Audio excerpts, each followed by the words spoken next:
Once Upon a Time in Hollywood is finally here. And like every Tarantino film, this one is stuffed with references, cameos, allusions to our Hollywood history, and beyond. Over its 2-hour and 40-minute runtime, you're bound to have missed something, but don't worry, we got you covered. Stay tuned for 25 things you missed in Once Upon a Time in Hollywood. Spoilers for the film to follow.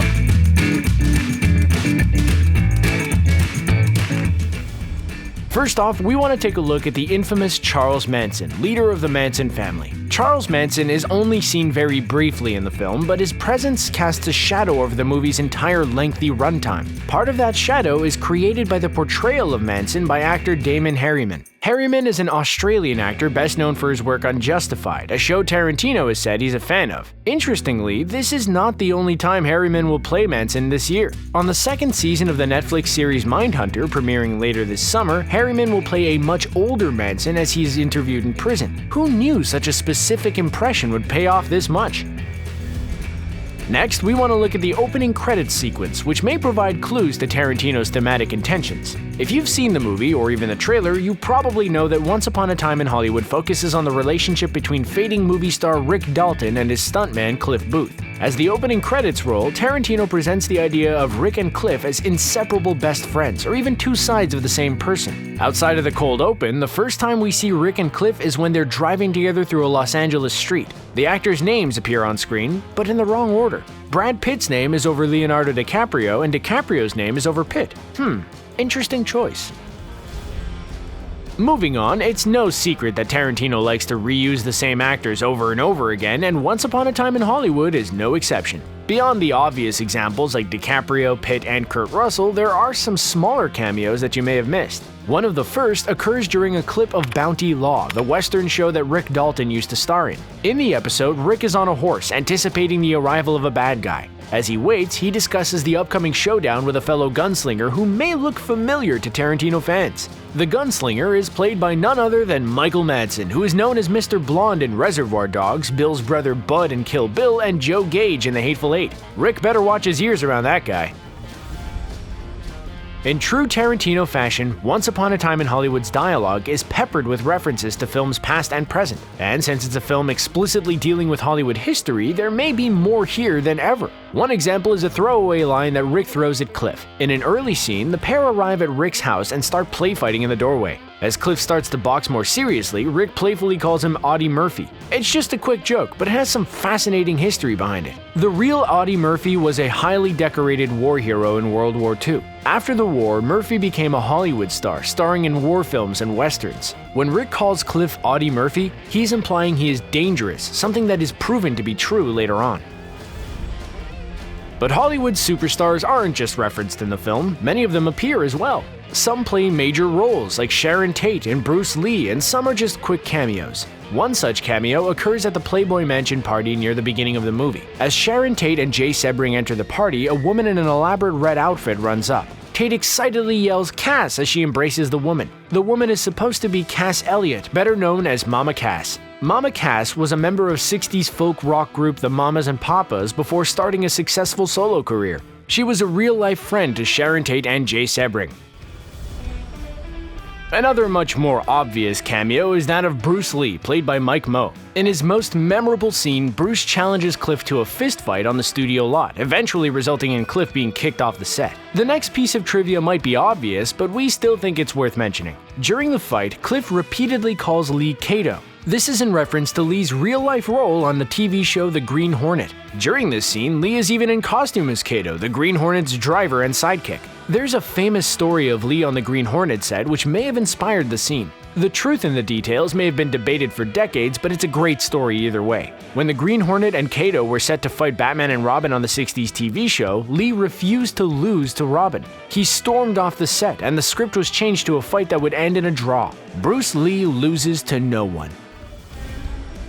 There's another cool detail in this same scene too. This is the appearance of Zoe Belle, the character who fires Cliff. Belle's character is a stunt coordinator, the job that the real-life Belle has done in Hollywood for decades. She's also been a prominent stunt double, working on countless TV and film productions, including Kill Bill and Inglourious Basterds. She's even had small roles in Django Unchained and The Hateful Eight as well. Tarantino is such a fan of Belle's that he cast her as herself in Death Proof, where she shows off some incredible work on top of the evil stuntman Mike's car. Casting her and Kurt Russell, who played stuntman Mike, as a married stunt coordinator couple may have been a subtle nod to Death Proof.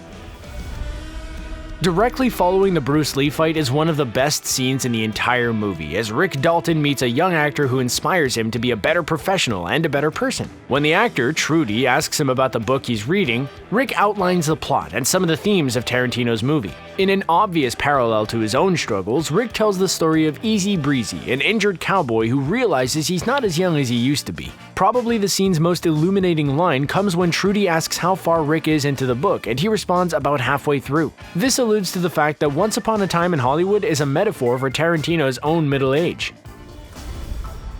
On a lighter note, we wanted to highlight a cool prop that may have gone unnoticed. After Cliff and Rick's hijinks in the studio, we cut to Sharon Tate as she spends the afternoon in Los Angeles. Before deciding to see one of her own films, Sharon visits a bookstore to ask about an order she's placed. On the desk of the bookstore is a ceramic Blackbird, which you may recognize if you're a Golden Age Hollywood film buff. The bird is a replica of the Maltese Falcon from the Dashiell Hammett novel and John Huston film of the same name. In the film, Humphrey Bogart plays a detective attempting to find a ceramic bird secretly made of gold. Is this an allusion to anything? Well, we don't think so. It's just a cool prop a Hollywood bookstore would probably have. This next piece of trivia is not fun. It's actually pretty dark and unpleasant. In the film, Cliff's wife seems to have drowned, with Cliff's guilt in the matter left ambiguous. We flash back to the relationship in a brief scene, and in that scene, Cliff's wife's name is revealed to be Natalie. This name choice alludes to actress Natalie Wood. Wood, the star of films like Rebel Without a Cause and West Side Story, drowned under mysterious circumstances while on a boat with her husband, actor Robert Wagner. Though he was never charged or convicted of anything, many believe that Wagner pushed Wood into the water. Cliff's story seems to echo this real-life tragedy, though Tarantino leaves us to make up our own mind about his guilt.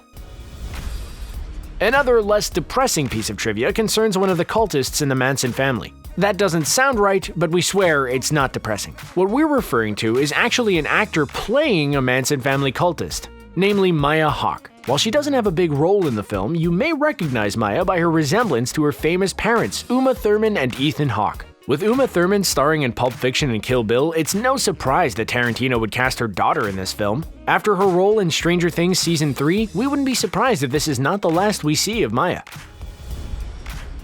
Jumping back to the beginning of the movie, the first real plot development of the film comes when Rick is offered a deal to do a series of spaghetti westerns with director Sergio Corbucci. Near the end of the film, after he's finished shooting another western guest spot, Rick accepts. As a montage shows Rick's work in Italy, the voiceover refers to Sergio Corbucci as the second best director in Italian spaghetti westerns. This line is no doubt in reference to Sergio Leone, who made spaghetti western masterpieces like Once Upon a Time in the West and The Good, the Bad, and the Ugly. Sergio Corbucci, on the other hand, was not only a real person, but directed a western called Django, so Tarantino is clearly paying tribute to him as a fan. Another tossed-off line in this montage plays into an interesting piece of movie trivia. The voiceover mentions that Rick hated the Tower of Babel shooting style of the spaghetti westerns. The Tower of Babel is a biblical story that seeks to explain the creation of different languages. Rick uses it here to refer to the real way spaghetti westerns were shot. In the 60s and 70s, spaghetti westerns emerged as ultra-violent, cheaply produced action films made by majorly Italian crews. As these westerns became more successful, they were able to rope in more American stars, usually stars whose careers were struggling, like Rick Dalton in the film. In order to save time and money, the cast members, sometimes from across Europe, would speak their own languages, with the film being dubbed later for different audiences. Though it was probably a much more efficient way to shoot, we understand why it would confuse a Hollywood studio star like Rick. Moving on, we know Tarantino likes to have fun with his casting, and Once Upon a Time in Hollywood is no exception. When Rick shoots his guest spot on a Western show, Tarantino uses the real-life series Lancer for the sequence. In casting actor George Stacy, the lead in Lancer, Tarantino chose Timothy Olyphant, and the casting is clearly purposeful. Olyphant was a lead on two of the most popular Western shows of the 21st century, Deadwood and Justified. Tarantino no doubt wanted someone who would feel right at home on the set of a TV Western, and Olyphant was a natural choice. Despite the success of Westworld, TV Westerns are a dying breed, and no one can play the part of TV cowboy better than Olyphant. Another actor who shows up on the set of Lancer is Luke Perry, playing real-life actor Wayne Maunder. The premise of Lancer focuses on two gunslinging brothers. Perry plays one and Olyphant the other. Perry's role is brief and comes with a tragic footnote. Luke Perry passed away this year, and this was his final film role. In a tradition of Tarantino's love of television actors, Perry's claim to fame was the teen show Beverly Hills 90210, though he may be best known now for his portrayal of Archie's dad on Riverdale. Well-liked in the industry and known for his volunteer work, Perry's untimely death at age 52 is another tragic Hollywood tale.